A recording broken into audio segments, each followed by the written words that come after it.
ये कहानी है त्याग की, सहनशीलता की और उस परम शक्ति की जिसे हम सब भोलेनाथ कहते हैं। बहुत समय पहले की बात है, इतनी पुरानी कि ना उस वक्त सूरज उगता था, ना चांद दिखाई देता था। धरती ना अपनी जगह पर टिकी थी, ना आकाश शांत था। बस एक विशाल समुद्र था, अनंत लहरों से भरा। हर लहर जैसे कोई गीत गा रही हो, कोई रहस्य बुन रही हो। उस समुद्र की गहराइयों से ही शुरू हुई एक ऐसी कथा जिसने पूरे ब्रह्मांड का भविष्य बदल दिया। उस समय देवता और दैत्य यानी असुर एक दूसरे के जानी दुश्मन थे।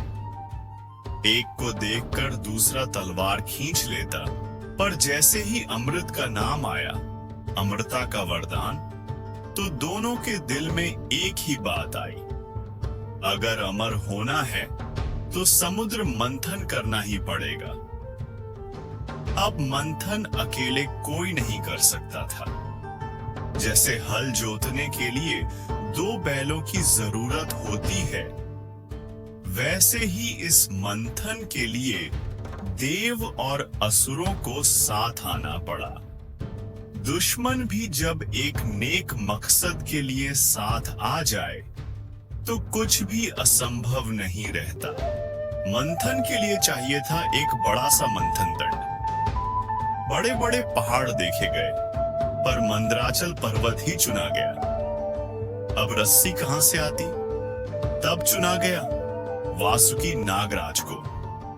शिव के परम भक्त थे वो। जैसे ही नाम लिया गया, वासुकी बोले, मेरे शिव के लिए मैं सदैव तैयार हूं।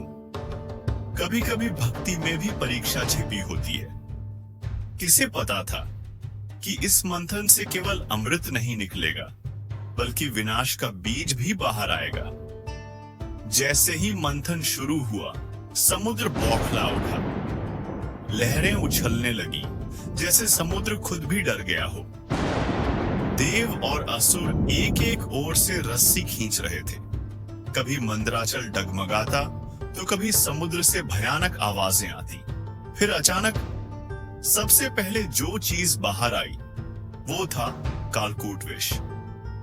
नीला, धधकता हुआ, ऐसा झार कि उसकी एक बूंद से पूरा ब्रह्मांड राख हो सकता था। देवता कांप गए, असुर पीछे हट गए। चारों तरफ हाहाकार मच गया। ये तो सबको नष्ट कर देगा, कोई इसे रोको। जब कोई उपाय न बचा, तो सब देवता दौड़े दौड़े पहुंचे कैलाश पर्वत की ओर। बर्फ से ढका हुआ वो शांत पर्वत, जहां कोई सांस भी लेने से पहले सोचता है। वहीं ध्यान मग्न थे महादेव शिव, जो न जन्म लेते हैं, न मृत्यु को स्वीकारते हैं। देवताओं ने रोते हुए पुकारा, हे नीलकंठ, हे भोलेनाथ, हमारी रक्षा कीजिए। शिव ने धीरे से आंखें खोली, न डर न घबराहट, सिर्फ एक बात कही, अगर सृष्टि की रक्षा के लिए मुझे विष पीना पड़े तो मैं पीछे नहीं हटूंगा। फिर शिव ने अपने हाथों में उठाया वो नीला झर, लपटों से घिरा, तेजी से धधकता हुआ। देवी पार्वती घबरा गई। स्वामी, मत करिए ऐसा, वो आपके अस्तित्व को ही जला देगा। शिव बस मुस्कुराए, मैं अस्तित्व नहीं हूं, मैं तो शिव हूं, जो आरंभ और अंत दोनों है। फिर उन्होंने वो विष अपने कंठ में धारण कर लिया। ना निगला ना उगला, बस रोक लिया अपने भीतर, और तभी से उनका कंठ हो गया नीला। वो कहलाए नीलकंठ। पूरे ब्रह्मांड में गूंज उठी आवाज, हर हर महादेव।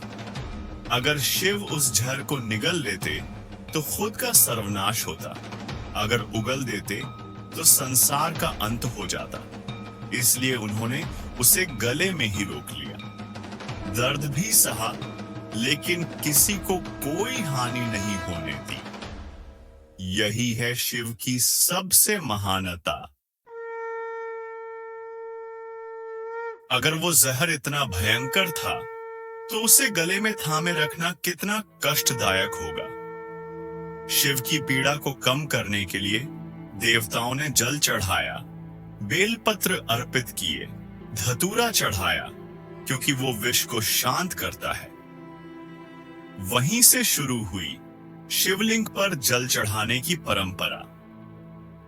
और सावन का महीना, जब धरती पर बारिश होती है तो माना जाता है कि वो पानी शिव को शीतल करने के लिए गिरता है।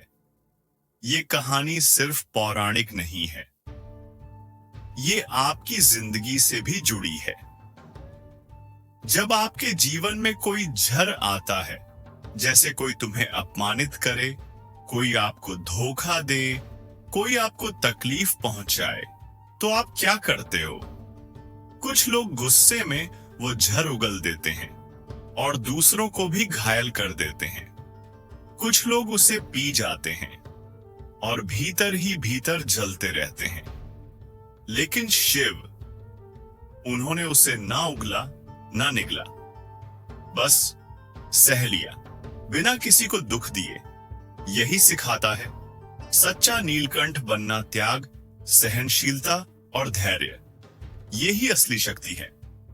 जो सबसे बड़ा विष है, अगर उसे भी आप किसी और की भलाई के लिए रोक सको तो आप भी उस परम शिव के जैसे बन सकते हो।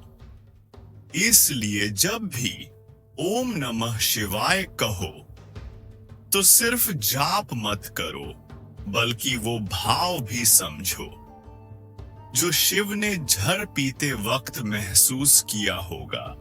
अगर आपको यह शिव कथा अच्छी लगी हो तो कमेंट में हर हर महादेव लिखें और वीडियो को लाइक और सब्सक्राइब करें।